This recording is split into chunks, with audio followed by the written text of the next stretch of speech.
ሰላም ጤና ይስጥልን ክብራትና ክብራኒ ቤንጃ ፖድ ቤተሰቦች እንደምን አላችሁ? በያላችሁበት ሁላችሁም ሰላም ሁኑ። እየመጣጣን ነው። እንዴት ነህ ብስሬ? ባለፈው ሰላም እንዳትባባሉ አላልክም? አዎ እየጻፍኩ ነው። ኦኬ ሰላም እንበል። ሰላም ጤና ይስጥልን። እንግዲህ ውድ የቤንጃ ፖድ ተከታታዮች እንደምን አላችሁ? ይኸው ዛሬም በሳምንቱ ውስጥ ከተከናወኑ ጉዳዮች ውስጥ አበይት የቲቪ አባባል አበይት የሆነውን ነገር ይዘን መጥተናል። እንግዲህ እኛ ወደ እናንተ ከእናንተ ደግሞ ወደኛ በኮሜንት መስጫው ስር ሀሳባችሁን በመግለጽ ቪዲዮውን ደግሞ እንደምትወዱት እርግጠኛ በመሆን ላይክ በማድረግ እንድትጀምሩ ስንል እንጋብዛለን። አዎ ሌላው እንዲለመድ ደግሞ የምንፈልገው ነገር ሁልጊዜ አነሳዋለሁ እያልኩ እየረሳሁት ነውና እንትን መልመድ አለብን። ይሄ የሀሳብ መንሸራሸር እነሱ የሚመለከቱን ሰዎችም ሀሳባቸውን በደንብ በነፃነትና በጨዋነት ኮሜንት ላይ መግለጽ አለባችሁ። እኛም ደግሞ ከላይ ይኸው እንደምታዩት በድምፅ እንግዲህ ሀሳባችንን እንገልጻለና እንትን ይኑር ማለት ነው። በተገቢው መንገድ ሂስ መሰጣጠት ይሄ እዚህ ጋር ስተት ነው ምናምን ጥሩ ነው። ከስድብ ውጭ በሆነ ደግነቱ እዚህ ብዙ የለም። አሉ አልፎ ሀያጆች ናቸው። ይሄ ኖርማል ነው ስለ እንደዛ መሳደብ ኖርማል ነው እያልኩ ሳይሆን በቃ ተጠባቂ ነው። ያ ሁሉም ሰው ምንትን ድራማ ላይ በጣም እሷ ቃል ቫይራል ሆና ነበር። ከተዘራሽ ያልታረምሽ የሚለው የአስናቀ እንትን እና አይጠፋም ልል ፈልጌ ነው። እና እንደዛ ነው እንግዲህ ሰሞኑን ከተነሱት በባለፈው ሳምንት መጨረሻ አካባቢ ከተነሱ ጉዳዮች ነው የምንነሳው። የኢትዮጵያ እግር ኳስ ቡድን ላይ የተነሳ ነገር አለ። እንዲሁም ደግሞ አዲስ ህግ ወጥቷል። ህጉን ዋናው ጉዳይ እሱ ስለሆነ ኳሱን ምንድነው ከሀገር ብሔራዊ ቡድን ህጉ በልጦብ ነው ከኳሱ እኔም ማነው እንደ ጋዜጠኛው እንግዲህ አዋራ የተነሳው ከሱ ነው። ከቅዳሜ ከሰዓት ፕሮግራም ላይ በድል እንጀምረው። ጅቡቲን አሸንፈናል። ትልቁ ነገር ነው በእውነቱ በጣም ትልቅ ስኬት ነው። ክፉ እንደተነግረኝ እዛ ኮሜንት ፈርተህ ነው እዛ እንትን ሲያረጉ ያጨቃጨቃቸው ሰው ነው። እና መነሻው ምንድን ነው? ካልተጫወተ ብቻ ነው የማይሸነፈው ብሎ ይሰጠ ማለት ነው። ከዛ እንግዲህ በዚህ ነው እንግዲህ ሰጣ ገባው የተጀመረው። እንዴት እንደዚህ ትላለ? ይከሰሳሉ እንከሰዋለን ተብሎ ነበር። እንግዲህ የትሪቡን ስፖርት አዘጋጅ ከፍቅር ይከለጋል ጋር ኤፍሬም የማነ ነው። እና ኤፍሬም የማነ እኔ እኮ ስም ችግር አለብኝ አይገርም አሊዝም ላይፍ ሴቨር ተባለ። ግን በህግ ደረጃ ደግሞ ሲታይ የህግ ሰዎች ጠበቆች የሚሉት አያስከስሰውም ነው። አንድን ሰው በግል ግለሰብ እስካልሆነ ድረስ እንደ ተቋም እና እንደ ማህበር ነው ነገርየው እንዳልከው አሶሲዬሽን ነው ትክክል። እንደውም የህጉ ሰው ያለው እንደዛ ነው። እንደ ማህበር ይሄ ችግር አለበት ብሎ እዛ ነገር ላይ ወይንም ኳሱም ቲም አይደለ ማህበር እንደ ማህበር ማለት ነው እዛ ላይ አስተያየት መስጠት ሂስ መስጠትና መናገር በህግ ተጠያቂ አያደርገውም ብለዋል። ግን ያለው እውነት ነው ውሸት ነው? ሌላ ኤፍሬም ማለት ነፍጠር አይደለም። እንደውም አሳንሶ እሱ ጨዋ ሆኖ ነው የተናገረው። ደውስሪ አረጋጋው እንዳትይዘኝ አረጋጋው ደግሞ ክፋቱን የሚሰበሰብ ልብስ እንኳን አላረኩም። እስቲ የዋሻው ነገር አለው። የመጀመሪያ ነገር አንዳንድ ጊዜ ወለ ያላረከው ነገር ሲሆን ኦኬ ልክ ነህ፣ ያ ስም ማጥፋት ይሆናል። ያልተገባ ነገር ተብያለሁ ትላለህ እንዴ? ኤፍሬም እኮ ትክክለኛው ማለት በጨዋ ደንብ ነው። በጨዋ ደንብ የኢትዮጵያ ብሔራዊ ቡድን ካልተጫወተ ብቻ ነው ምንድነው እንትን የሚለው ያለው። አዳነ ግርማም ሲያብድበት ነበር። ተወዝም በለው መልስ አለ ለነሱ ሄደባችኋለሁ ዛሬ። እኔ አንተን ተማምኜ ነው። ኧረ ተው እንጂ ቆስቁስ ዞር የለም። የመጀመሪያው ነገር ኳስ ተጫዋች ኢንተርቴን ሊያደርግ አይደለም የሚገባው ስራቸው ነው ስራው ነው ስራቸው ነው ግዴታው ነው እኛንን ምንዝናናበት የሀገር ደግሞ ሲሆን ከመዝናናትን ባለፈ ጭንቀትና እንትኑ ከባድ ነው ሊያውም ደግሞ እንደ ኢትዮጵያ አይነት ደጋፊ ያለበት ሀገሩን እንግዲህ ኳስ ላይ ሲሆን ይኸውልህ አንድ የሚያደርጉን በተወሰነ መልኩ አሁን ይሄ በጣም በሚያስጠላው የኢትዮጵያ ፖለቲክስ ውስጥ የዘርና የሃይማኖት ፖለቲክስ ውስጥ በተወሰነ መልኩ አንድ የምናወራባቸው ነገሮች ሁለት ነገሮች ናቸው ሩጫውና ኦሎምፒክ ሲደርስ ወይም ሩጫው እንዳጠቃላይ እና ኳሱ እንደሞተ እንኳን ያወቅን ዋናም አለ እንዳትረሳው ለምንድን ነው ካራክተር ምታስወጣ ከስሜት ምታስወጣ እሺ ዋና እሷንማ መለስባታለሁ መጨረሻ ላይ ያዝልኝ እና አንድ የሚያረገንን ነገር እንትን ጋር ያቋረጥኩ ለመለስ ኳሱን እንደምንሸነፍ እንኳን እያወቅን ስሜታችን ኳሱ ላይ ከነ ግብጽ ወር ከምናምን ጋር ተብሎ በእርግጠኝነት እንደምንሸነፍ እያወቅን እንደምንሸነፍ ማለት ካለ የዝግጅት ካለው የተጫዋቾች መረጣ እንደ አጠቃላይ ነባራዊ ሁኔታ ከዛ አንፃር ተነስተህ ስትገመግም ልትለው የምትችለው ነገር ነው በጠባብ ውጤት ለመሸነፍ ያ እንደውም በጠባብ አርጉት እስከመባል የሚደረስበት ጊዜ ነው ግን ፌዴሬሽኑ ያለበት ጉዳይ ችግር አለ በጣም እንደ ተጫዋች ደግሞ ስትሆን በተለይ እንደነዚህ ይሄ ኢንተርናሽናል የሆኑ ጨዋታዎች ላይ ራስን የምታወጣበት እኮ ነው ራስን እኮ የምትሸጥበት መድረክ ማለት ነው ለኔ ሲገባኝ ምክንያቱም የክለብ ጨዋታ ላይ ሲሆን በፕሪሚየር ሊግ ላይ ሲሆን ኦኬ ክለብ ለክለብ ነው የምትገናኘው የውጭ መልማዮች ብዙ ላይ መጡ ይችላሉ ምናምን ብለህ ብዙ የምትላቸው ነገሮች አሉ እንደነዚህ ግን ዓለም አቀፍ ጨዋታዎች ወይ ዓለም ዋንጫ ማጣሪያ ወይም ደግሞ የአፍሪካ ዋንጫ ማጣሪያ ሲሆን at the same time ኤጀንቶች ይኖራሉ ያዩሃል ራስህን ነው ማውጣት ያለብህ አዘቲም በተኛ ይሄ የብሔራዊ ስሜት ሊሰማቸው ይገባል ለምን ተናገሩ አሰልጣኙም እነሱም ብለዋል አንዳንድ ደግሞ ጨዋታዎች ምንድን መሰለህ ከጀርባቸው ስፖርታዊ የሰላም መድረክ ነው ይባላል እንጂ ፖለቲካ ይዘት አላቸው ለምሳሌ ግብጽና ኢትዮጵያ ከጀርባው ነገሮች አሉ አይደል ኳስ ሜዳው ስትገባ ብዙ ነገር ይዘህ ነው የምትገባው ገባህ አይደል ብዙ ነገር አለው ከኋላው የምናውቀው ነገር የሚያስተሳስረን ነገርና ሌሎችም ሀገሮች ላይ እንዲህ አይነት ነገሮች አሉና ያንን እዛ መድረክ ላይ ማሸነፍ ዝም ብሎ እንደ አንድ ግጥሚያ እንደ ዋንጫው ግጥሚያ ብቻ የሚታይ ጉዳይ አይደለም ከጀርባው አለ አይደል የሆነ ስሜት ስላለው የበለጠ ለእንደዚህ አይነት ነገር ሁሌ እስከመቼ ብለህ ልትሰራበት የሚገባ ነውና ይህ ስለምን ይሰጠናል ማለት አይችሉም እና በጣም ተበሳጭተዋል ለምንድን ነው አሰልጣኙም ጭምርና ጋዜጠኞቹ በጣም ተናደዋል አንዳንድ ያልተገቡ ነገሮች ሊኖሩ ይችላሉ ግን ቢሆንም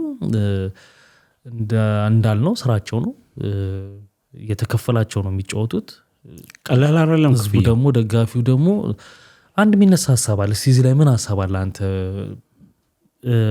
ማለት ለብዙ አመታት ኳስ ተጫወተን አይደል ብዙ አመታት ታየ አይደል ምንም ስኬታማ አይደለም አይደል ለምን ቀርቶ ወደ ሌላ ነገር መዞር ለምን አንዞር የሚሉ ሰዎች አሉ ለምሳሌ የትም በቃ እንደማይደርስ ታይቷል ገባ የሚወጣበት በጀት ቀላል አይደለም የሚወጣበት ገንዘብና ለምሳሌ አሁን ሩጫው ላይ በጣም ስኬታማ ነን ባለ መድረክ እንደዚህ የሆንባቸው ነገሮች ላይ በጣም ኢነርጂውን እዛ ላይ ትኩረት አድርጎ ለምን እንትናን ለሚሉ ሰዎች አሉ ይሄን ትደግፋለህ ለምን አይቀርብንም አይነት ነገር ይሄ ኮምፕሊትሊ ይወል ሩጫውም ሰክሰስፉል እኮ አላረግንም ሰክሰስፉል አይደለም የሆነች እንትን ላይ ነው የተገደበው ብቻ የሆነች ምንድነው ዲሲፕሊን ላይ ብቻ ሳይሆን ዲሲፕሊን ይባላል በሩጫው እኛ ሯጮች ነው የምናውቀው ሯጮቹስ እሺ አና በተወሰነ ዲሲፕሊን ላይ ብቻ መሆኑ ሳይሆን አንድ አይነት ፊት ነው የምታየው ሩጫው ላይም ቢሆን ገብቷል የተወሰኑ ሰዎች ይሄ ይታወቃል እኮ ለምሳሌ ለኦሎምፒክ አለ ለምሳሌ ለኔ ለምን አልተሰለፍኩም አንድ አይነት ሰው ለምሳሌ በቃ ይሄ ልክ እንደሌሎች ሀገሮች የተለያዩ ምንድነው ሯጮችን አትሌቶችን አይደለም የምታየው አንድ አይነት ፊት ነው የምታየው ኤኒዌይስ ወደ ኳሱ እንምጣ።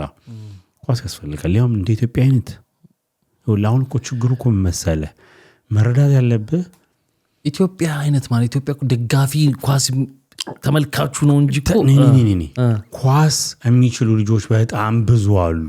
ወደፊት ማን ያምጣቸው?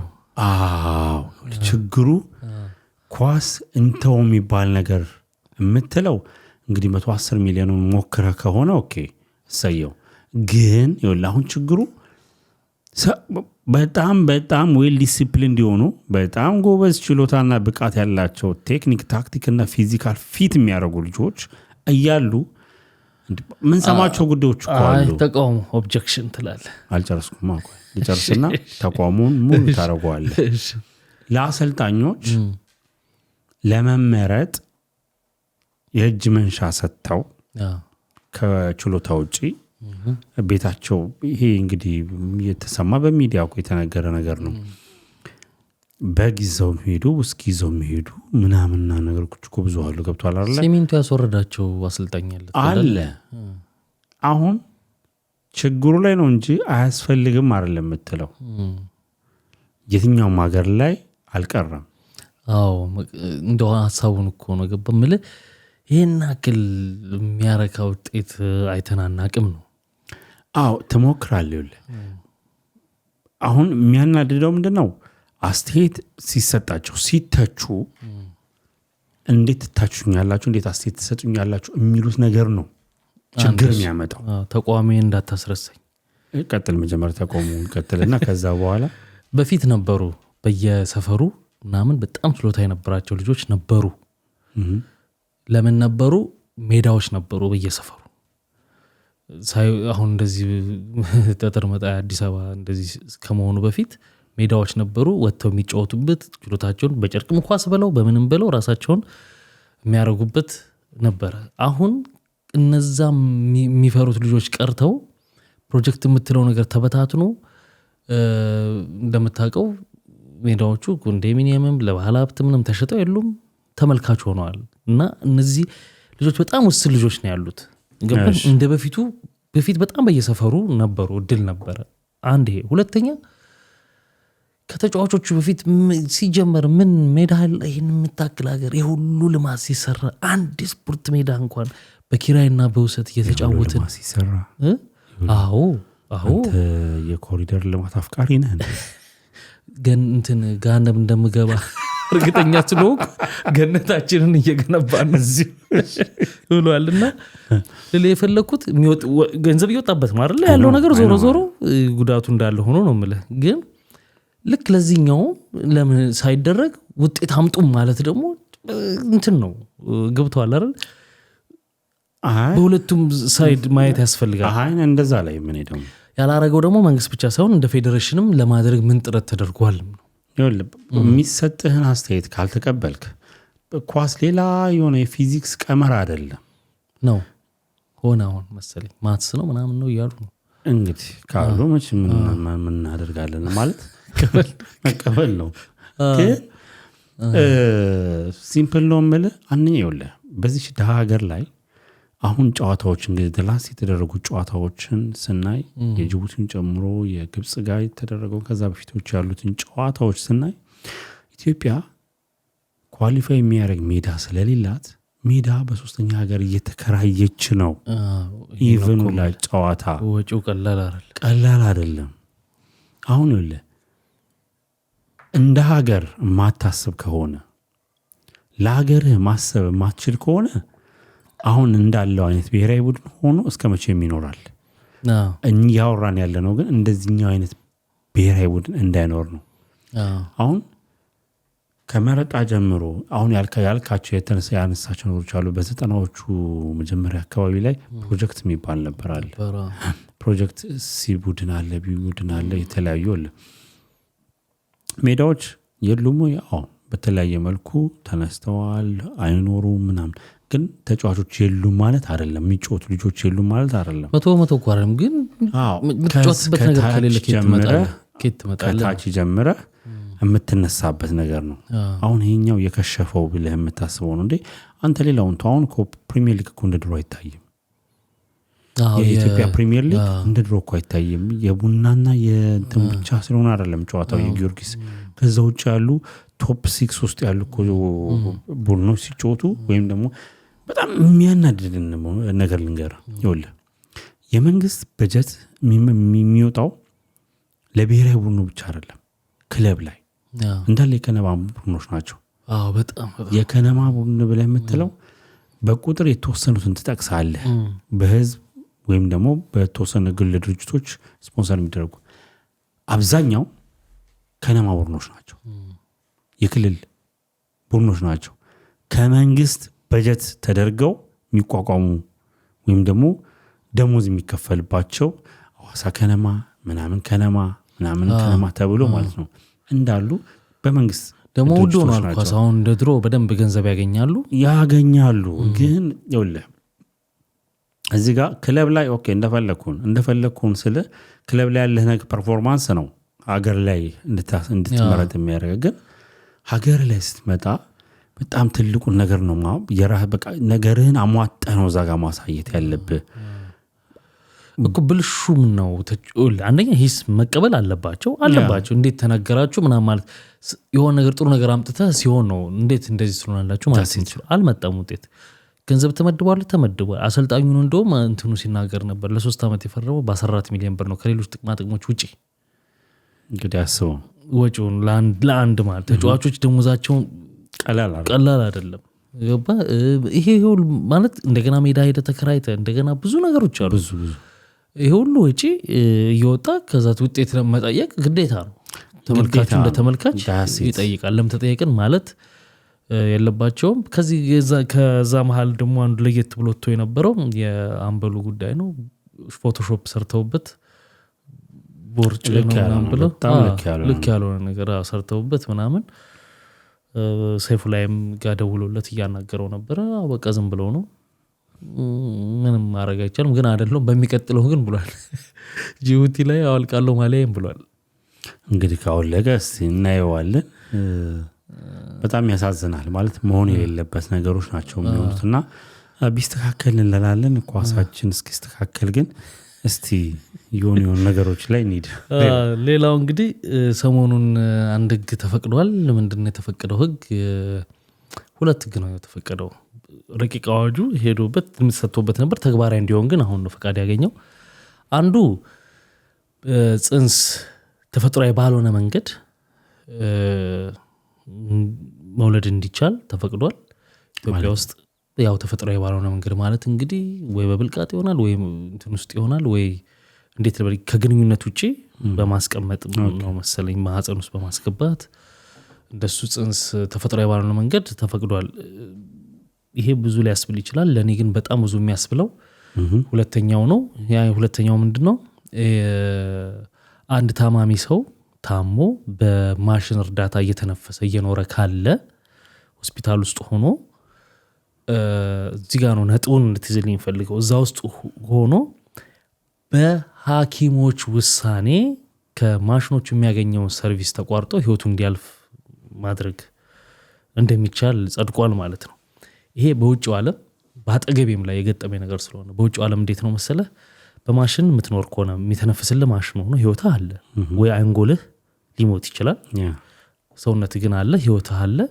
እንደሱ ከሆነና በማሽን እርዳታ ከሆነ ያለው እንደማትተርፍ እርግጠኛ ሲሆኑ ሐኪሞቹ እግዚአብሔር እንዳለው ነው ቤተሰብ ይጠሩና በዚህ ሁኔታ እንዲቀጥል ትፈልጋላችሁ ቢቀጥል ካላችሁ ይቀጥላል መቼም ግን አይነቃም እንዲሁ ነው የሚኖረው አይ ካላችሁ ግን ይቋረጥ ካላችሁ ግን በእናንተ ፍቃድ ላይ የተመሰረተ ነው መቋረጥ ይችላል ያ ልዩነቱ እሱ ነው ይወስናል ቤተሰብ አሁን ግን የኛ ሀገሩ በሐኪሙ ውሳኔ ነው የሚለው ኦኬ ስለዚህ ሐኪሞቹ ተሰብስበው ይሄ ሰው አይተርፍም ያሉትን ሰው ሁሉ ይነቅላሉ ማለት ነው ሊነቅሉ ነው ማለት ነው እንግዲህ ይሄ በጣም በጣም አደገኛ ነው በጣም አደገኛ ነገር ስላሉን ነው እንጂ ገብቷል እስከዛሬ ስንት ነገር እየተደረገ እንደሆነ አናውቅም ለምን ህክምን አይሲዩ ይሉሃል ማንም ሰው የማይገባበት ነው ይሉሃል ሲፈልጉ ሬሳ 5 ቀን ያስተኛሉ ሲፈልጉ ገብቷል አይደል የሚደረገው ነገር ውስጥ አታይም ማለት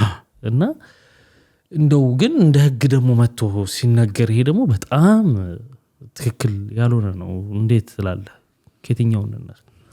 ሊሄድበት አንደኛው ያው እንግዲህ የወሊዱን ያልከው እሱ ላይ ምንም ማለት የምችለው ነገር አይደለም ማለት ኦኬ ምንድነው ከተፈጥሯዊ ባልሆነ መንገድ አሁን ዝርዝር ነገር ስላላስቀመጡለት ዝርዝሩ ነገር ስናየው እንትን ላለን ሁለተኛው እንግዲህ እንዳልከው የዚሁ የእንትኑ ጉዳይ ነው የማሽን እንትን መነቀል ነው ኦሬዲ ብለዋል አሁን ላይ እየወጡ ያሉ እኮች እየተደረጉ ያሉ ነገሮች ባለፈው ቪዲዮአችን ላይ እንግዲህ እንደገለጽ ነው የመብራቱ አብራ ሲገርም አምሽ ሲገርም ይነቅልልሃለን ማሽኑን ተብላ እሱ እንደነዚህ ነገሮችን ስታስባቸው ማለት ለማን ነው እየታሰብ ያለው ኦፍ ኮርስ አሁን ለምሳሌ እንደ ኢትዮጵያ ፈራህ እግዚአብሔር ያለብን በየእምነቱ ሞር ኦፍ ከሳይንሱ የበለጠ ወደ እምነታችን የምናተኩር ሰዎች ነን ኢቭን ዶክተሩ ጋር እንኳን ሆነ ፈጣሪ በዶክተሩ በኩል ያድነኛል ነው እንጂ የምትለው እንደ ነጮች ዶክተሩ አዳነኝ አይደለም የምትለውና እንግዲህ እነሱ የሚያቀርቡት ሪዝን ሊኖር ይችላል ሳምሃው በዚህ ምክንያት እንደማይተርፍ ከታወቀ ውሳኔ መወሰን አለበት ሊሉ ይችላሉ ግን ቤተሰብ የሚባል ነገር አለ አሁን በዛ ጋር ዳውት አላረግም ያ ሰው ተርፏል አልተረፈም ይኖራሉ አይኖርም እሱ አይደለም ምክንያቱም ሂዝ ኦሬዲ በቃ በእግዚአብሔር እጅ የተያዘ ሰው ነው ገብቷል አይደል እንግዲህ ምክንያቱ ሆኖ እነሱ አቋረጡትም ያቺ ቀኑ ስለሆነች ነው ብለን እናስብ ግን እንደ መብት ሊሰጠው የሚገባው ቤተሰብ ነው ወይስ ዶክተሩ ነው ዶክተሩ ያ ኢን ፕሪንሲፕል ምንድነው ዶክተሩ ፕሮብሌሙን ፋይንድ አውት አድርጎ ኢን ሪዛልቱ ጥሩ ካልሆነ ኔጌቲቭ ከሆነ በቃ እንዳልከው ያ ሰው ፕሮባቢሊቲው 0.001 ብቻ ነው የመትረፍ ብሎ ሳይንሱ እንደሚለው ወይም ደግሞ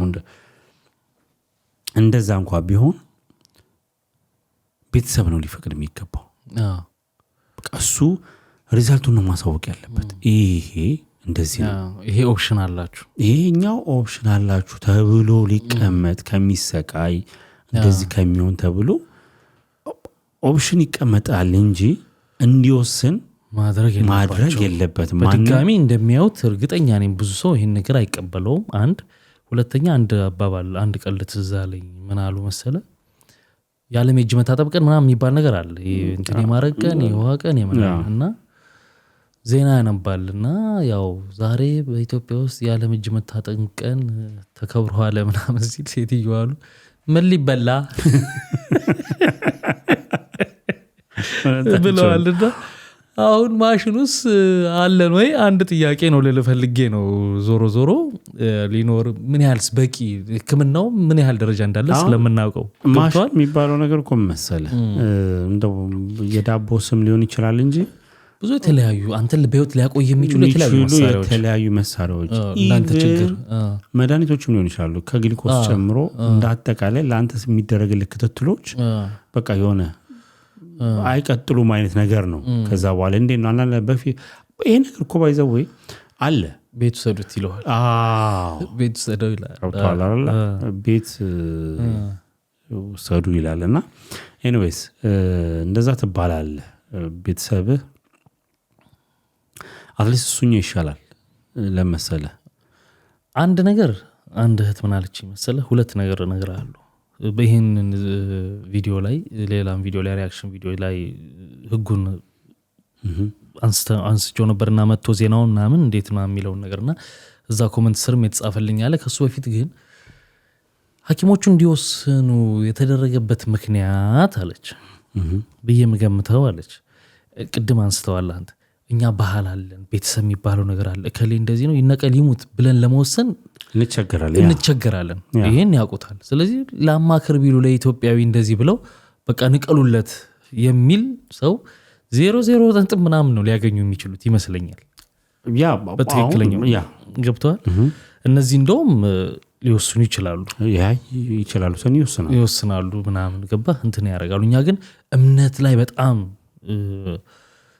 ስላለን በየእምነታችን ገባ ወደ ፈጣሪ በጣም ስላለን ፈጣሪ ሊመረው ይችላል በሚል ነው የምንለው። ይሄ ይታወቃል። አንድ ኮመንት አግኝቻለሁ ያልኩ ከእንደዚህ አይነት ሁኔታ የተረፈ ወንድም ነውና በጣም ረጅም ነገር ነው የጻፈልኝና እንደዚህ ውጪ ስለሆነ ነው አሁን እሱ የተረፈው። እንደዚህ አይነት ነገር ለቤተሰቦቻቸው አቀረቡ። አይተርፍ በአክሲደንት ነው እሱ ደግሞ አደጋ ነበረ እና ኮማ ውስጥ ሆኖ ረጅም ጊዜ አልነቃም ነበርና በቃ አይተርፍም ያለው በብዙ መሳሪያ እርዳታ ነበር ያውጭ ሀገር ስለነበር ተጠየቁ ነው አሉ ቤተሰቦቹ። አይሆንም አሉ። ከብዙ ጊዜ በኋላ ነቃ፣ ዳነ፣ ዲግሪውን ሰራ፣ ማስተሩን ሰራ፣ አሪፍ ቦታ ላይ ነው ያለው ገብቷል። ስለዚህ ፈጣሪ ነው ህይወት ላይ ሊወስን የሚገባው እሱ ነው ቻውን። ስለዚህ እኛ ደግሞ በፈጣሪ ስለምናምን እሺ አንልም ብዙ ጊዜ ብዬ ነው ማስበው። ሁለት ነገር ነው በፈጣሪ ማመንህን እምቢ እንድትል የሚያደርግ። የመጀመሪያው ነገር ፈጣሪ በቃ አይሆንም የተባለን ነገር እንደሚያደርግ ስለምታምን ይሆናል ብለህ ሁሌም ትጠብቃለህ። ሁለተኛው ደግሞ የሚያስፈራ the same time ኃጢአት እገባለሁ ብለህ ታስባለህ። ታዲያስ በለቱ ይሰደው ራሱ ነው በለቱ ይሰደው። ሁለተኛ እኔ ወስኜበት የሚተርፍ ቢሆንስ ኖሮ ታዲያስ ለምሳሌ አሁን እንዳልከው አይነት ታሪኮች የሆነ ቦታ ሄዶ እሱ በቃ ይነቀል ብሎ ከተነቀለ በኋላ ያ ሰው ህይወቱ ካለፈ በኋላ የሆነ አሁን የነገርከኝን አይነት ታሪክ የሆነ ቦታ ላይ ሲሰማው ሊሰማው የሚችለውን ጊልቲ ማይንድ ያስበዋል በጣም። ስለዚህ ያን ውሳኔ መወሰን አይችልም። ኦፍ ኮርስ ከመና ዶክተሮች አሁን ህጉ እንደ ህግ ነው የሚወጣው። ያው በረቂቅ ደረጃ የጤና ሚኒስቴር ነው ይሄን ነገር እንትን የሚለው። ግን ህክምናው ላይ ሐኪሞች የራሳቸው ሙያ እንትን ብለው አይ በቃ ይሄ ነገር አይዘልቅም ወይም ደግሞ አይተርፍም ብለው ሊሉበት የሚችልበት ምክንያት አለ። ሰማው እነሱም እኮ ሰው ናቸው ባይዘው እንዴት ታደስ ያ ነገር እንትን ይላችሁ። ደግሞ ብዙ ጊዜ አይተህ ከሆነ 1 አመት ነው ከዚህ በኋላ የምትኖረው ብለውት የሆነን ሰው በቃ 1 አመት ነው የምኖረው ብሎ 4 አመት 5 አመት የኖሩ ብዙ ሰዎች አሉ። ከተባለው በላይ በጣም አንዳንድ ደግሞ ከዛም በታች ሊሆን ይችላል። እና ይሄ የሚሆንበት ምክንያት ምንድነው? ያንተን ቀን የሚወስነው ፈጣሪ ስለሆነ ነው። እነሱ ባገደረስንበት ባሉት ሳይንስ ይገምቱታል። ፈጣሪ ደግሞ እንደውም ትሞታለህ ብለውም ደግሞ ተርፈ ደግሞ ለዘ ብዙ ዘመን በቃ ኖርማል ሆነ ልትኖርም ትችላለህ። መልሰው ግን የሚያዩት ይመስለኛል ይሄን ንግ ብዬ ነው ማስበው። ምክንያቱም ቀላል ነገር አይደለም። ወይ ሌላ ይወጣና ይሄ ረሳ ይሆናል። አይ ባይሰሩ ባያዩትም አይሰራም። ለኢትዮጵያ ውስጥ ህግ እንደ ህግ እንደወጣው ህግ እንደውም የሆነ ባለፈው አንድ ጥናት አይቼ ነበር። በአመት ውስጥ የሚወጡ ህጎች ረቂቅ አዋጆች በተለይ አዋጆች እና አንዱ ምንድነው ተፈጻሚነታቸው 0 ፕላስ አንዱ የሚወጣው ህግ ወይም ደግሞ አዋጅ ይገጫጫል። ከማን ጋር? ከህዝብ ጋር አይደለም እኮ ከራሱ ከአንደኛው የመንግስት መስሪያ ቤት ለምሳሌ ተያያዥነት ያላቸው እንትኖች አሉ፣ ተመጋጋቢ መስሪያ ቤቶች። ለምሳሌ ንግድና ኢንዱስትሪ ብለህ ገቢዎች ደግሞ አለ። ገብቷል አይደል? ሁለቱ የተገናኙ ናቸው። ሌሎችም አለ እኮ ሲጣረስ እኮ መጨረሻው ተቃለ አንተ ከ105 ቁጥር 107 ከ107 እንትን ህንጻ ከእንትን ህንጻ አንተ ነው የሚያንከና ይሄ እዚህ አይሰራም፣ ይሄ እዛ ይሰራል፣ ይሄ እዚህ አይሰራም። አዋጆች በዛ ምክንያት ይሄኛው አዋጅ ይወጣል። እንግዲህ ከዛ በኋላ ግን ተፈጻሚነቱ ይሆናል ብዬ አላስብም። ማለት በሆነ መልኩ አሁን እኮ እኛም ተፈጽሞ ሲገኝ ግን ማምለጫ ይሆናል። ግን በሆነ መልኩ እኮ እንላለን። ለምሳሌ የሆነ ሰው በጣም ታሞ 2 ወር 3 ወር ታሞ እረፍት ነው ይሻለዋል ያን የምትለው ኦሬዲ ያ ሰው ፈጣሪ ሲወስደው ነው ህይወቱ ካለፈ በኋላ ነው ያን ነገር የምትለው እንጂ መጀመሪያ የምትለውም ሰው እኮ ይኖራል። ግን በጣም ይሄ በጣም ሬር ነው መጀመሪያውና እንግዲህ እንደነዚህ ነገሮች ትንሽ ከባድ ናቸው። መልሶ የሚያዩት ይመስለናል። እንግዲህ ክቡራትና ክቡራን ይሄን ብለናል እኛ በዚህ ህግ ጉዳይ ላይ። እናንተ ደግሞ የሚስተካከላል የጎደላል የምትሉትም ሙሉበት ሰብስክራይብ አድርጉና ቤተሰቦች ሁኑ። ቪዲዮውን ስትገቡ ላይክ አድርጋችሁ አሁን ላይክ አድርጋችሁ በሚቀጥለው እንገናኛለን። መልካም ጊዜ። ባይ ባይ።